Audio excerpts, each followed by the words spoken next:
नमस्कार दोस्तों, इस वक्त की तमाम बेहद बड़ी खबरें, मुख्य समाचार आप लोगों के लिए लेकर के आए हैं दोस्तों, जहां पर एक एक करके चलेंगे। तमाम बेहद बड़ी खबरें आप तक आगे इसी वीडियो में पहुंचाएंगे। जी हां दोस्तों, अभी ओम बिरला को स्पीकर बने एक हफ्ता भी नहीं हुआ है और इस बीच अविश्वास प्रस्ताव की चर्चा होने लगी है। जी हां दोस्तों, आप लोगों को बताएंगे क्या कुछ बड़ी अपडेट आ रही है सामने निकल के। इतना ही नहीं, नीतीश कुमार का यहां पर बेहद ही बड़ा बयान सामने निकल के आया है। किसी भी वक्त अपनी ताकत का एहसास करा सकते हैं नीतीश कुमार। जेडीयू की तरफ से दोस्तों बड़ा बयान आया है। बीजेपी खेमे में हलचल तेज हो गई है और वहीं जानेंगे कि दिल्ली हाई कोर्ट के जज जिन्होंने केजरीवाल की जमानत पर रोक लगाई, उनको लेकर के बड़ा खुलासा हो चुका है। ईडी से किस तरीके का कनेक्शन सामने निकल के आया है, दावा किया जा रहा है, आपको विस्तार से बताएंगे दोस्तों। लगातार हमारे साथ बने रहिएगा, एक एक करके हर खबर आप लोगों के लिए जानना जरूरी है। खबरों की तरफ बढ़ने से पहले अगर आप लोग भी यहां पर हमारे देश के महान संविधान के समर्थन में खड़े हुए हैं तो अब इस वीडियो को लाइक कीजिएगा और कमेंट बॉक्स में जय हिंद जय संविधान जरूर ही कमेंट कीजिएगा। दोस्तों, पहली और सबसे बड़ी खबर आप लोगों को बताते चलें कि संविधान के मुद्दे को दबा करके सत्ता पक्ष गलती कर रहा है। लोकसभा के स्पीकर ने दीपेंद्र हुड्डा के साथ में संसद में अच्छा व्यवहार नहीं किया तो सांसद महोदय अपने संसदीय क्षेत्र में संविधान की कॉपी लेकर के पहुंच गए जनता के बीच में और अब सोशल मीडिया पर भी स्पीकर की हो रही है जमकर के किरकिरी। मोदी से पहले क्या ओम बिरला के खिलाफ आ सकता है अविश्वास प्रस्ताव? क्या जल्द स्पीकर पद से हटाए जाएंगे ओम बिरला, क्योंकि उनका यहां पर विरोध अब तेज होता जा रहा है, उनकी मुश्किलें बढ़ती जा रही हैं। उनको यहां पर इसका भी दिक्कत है कि संसद के अंदर जय संविधान विपक्ष क्यों बोल रहा है। ओम बिरला को इससे भी दिक्कत हो रही है। इस तरीके की यहां पर दोस्तों मानसिकता देखने को मिल रही है इन लोगों की। देख सकते हैं, ये यहां पर बड़ी खबर सामने निकल के आई है। बताते चले दोस्तों, इस बार इंडिया गठबंधन काफी मजबूत है। संसद के अंदर यहां पर सीटों के हिसाब से देखा जाए तो कुछ ही सीटों से दूर है इंडिया गठबंधन और किसी भी वक्त यहां पर सरकार या स्पीकर के खिलाफ में अविश्वास प्रस्ताव भी ला सकता है। ये दावा यहां पर क्यों किया जा रहा है, उसके पीछे भी एक बड़ी वजह है नीतीश कुमार। जी हां दोस्तों, नीतीश कुमार पलटी मारने के लिए जाने जाते हैं। सूत्रों से पता चल रहा है कि नीतीश कुमार एक बार फिर पलटी मारने वाले हैं। नीतीश कुमार जी के पास दिव्य शक्ति निहित है, ऐसे उनके प्रवक्ता केसी त्यागी ने यहां पर बताया है। बताते चले आप लोगों को, जेडीयू की राष्ट्रीय कार्यकारिणी में पारित किए गए प्रस्ताव का सबसे महत्वपूर्ण पहलू यहां पर क्या है वो आप लोगों को बताते चलें। जेडीयू की राष्ट्रीय कार्यकारिणी में एक बात बेहद ही बड़ी सामने निकल के आई है, जिसको पढ़ करके सुन करके बीजेपी खेमे में भी यहां पर बेचैनी है। जेडीयू की तरफ से कहा गया है कि हमारे नेता आदरणीय श्री नीतीश कुमार अपने समाजवादी पुरखों की इसी वैचारिक विरासत को बचाने और बढ़ाने में दिन रात लगे रहते हैं। इनसे सभी चाहने वाले इस बात को समझते हैं, इसलिए यहां पर समय आने पर मौन भाव से वे अपनी ताकत का एहसास करा देते हैं। ये यहां पर दोस्तों बेहद ही बड़ी बात सामने निकल के आई है कि नीतीश कुमार किसी भी वक्त किसी को भी अपनी ताकत का एहसास करा सकते हैं। दोस्तों यहां पर बताते चले, नीतीश का बीजेपी के साथ सहमत का खेल शुरू हो चुका है।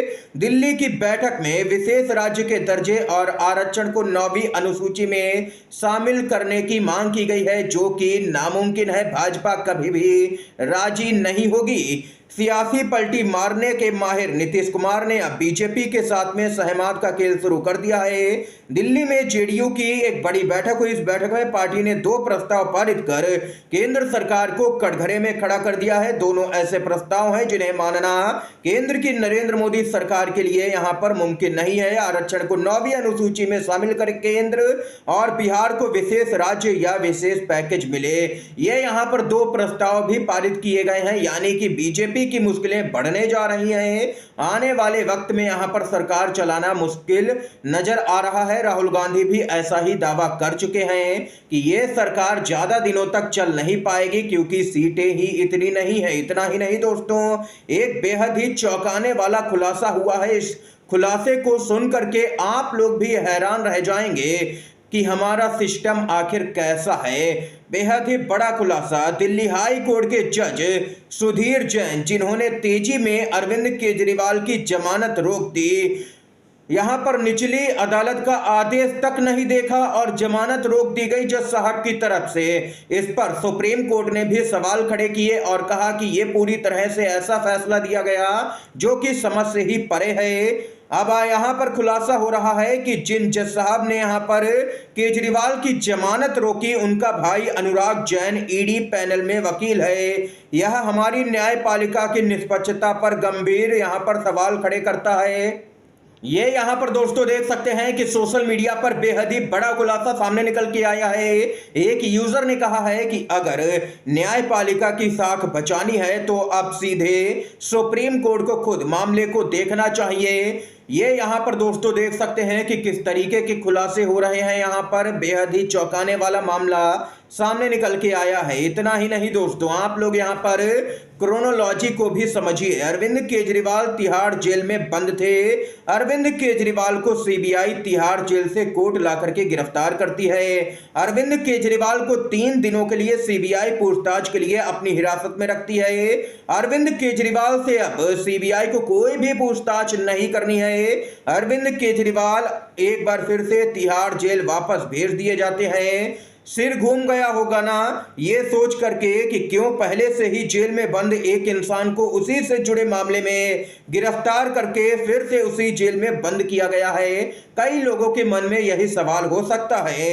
ये इसलिए ताकि अगर एक केस में जमानत मिल भी जाए तो दूसरे में कुछ और महीने जेल में ही रखा जा सके। इस खेल को यहाँ पर हिंदी में कहते हैं न्यायिक प्रक्रिया का दुरुपयोग पूरी तरह से। ये यहाँ पर दोस्तों खबर सामने निकल के आई है। सीधे तौर पर यही बीजेपी की मंशा है, इरादा है कि किसी भी कीमत पर केजरीवाल को जेल से बाहर नहीं आने देना है। इसीलिए यहाँ पर जब ईडी से काम नहीं चला तो सीबीआई को आगे किया गया है और माना जा रहा है कि केजरीवाल को जल्द ही यहाँ पर राहत मिल सकती है, क्योंकि ना तो ईडी और ना ही सीबीआई कोई भी एजेंसी उनके खिलाफ में कोई भी सबूत यहाँ पर अब तक पेश नहीं कर पाई है। ये खबर सामने निकल के आई दोस्तों। इसके साथ ही एक और अपडेट आ रही है। शिवसेना यूबीटी के नेता संजय राउत का बयान। बोले, जिन राजनीतिक नेताओं को गिरफ्तार किया गया है उनके खिलाफ में कोई भी सबूत नहीं मिला है, मैं इसका उदाहरण हूं। ये संजय राउत ने कहा है। उन्होंने आगे कहा है कि मुझे गिरफ्तार कर लिया गया और बाद में अदालत ने कहा कि मेरे खिलाफ कोई भी सबूत नहीं है, तो फिर मुझे किस आधार पर गिरफ्तार किया गया था। देख सकते हैं कि नेताओं को यहां पर गिरफ्तार किया जाता है, कोई भी सबूत नहीं होते हैं। ताजा मामला हेमंत सोरेन का ही ले लीजिए। 5 महीने तक जेल में रखा गया। हाई कोर्ट ने टिप्पणी क्या की, ऑर्डर क्या दिया कि ईडी के पास में कोई भी सबूत नहीं है। हेमंत सोरेन ने यहां पर कोई भी गुनाह नहीं किया है। ये यहाँ पर साफ तौर पर हाई कोर्ट ने अपने आदेश में कहा। यानी कि देख सकते हैं दोस्तों, यहाँ पर पूरी तरह से केंद्रीय एजेंसियों का दुरुपयोग देखने को मिल रहा है, जो कि काफी गंभीर विषय बन जाता है। नेताओं के खिलाफ में यहाँ पर एक तरफा कार्रवाई हो रही है, वो भी विपक्षी नेताओं के खिलाफ में ही। ये दोस्तों इस समय की आज की सभी बड़ी खबरें, मुख्य समाचार सामने निकल के आए जो हमने आप लोगों तक पहुंचाए हैं। दोस्तों वीडियो अगर पसंद आया हो तो लाइक कीजिएगा, शेयर कीजिएगा ज्यादा से ज्यादा इन खबरों को, मुख्य समाचारों को अपने सभी दोस्तों में। वीडियो देखने के लिए आप सभी का बहुत बहुत धन्यवाद। जय हिंद, जय भारत।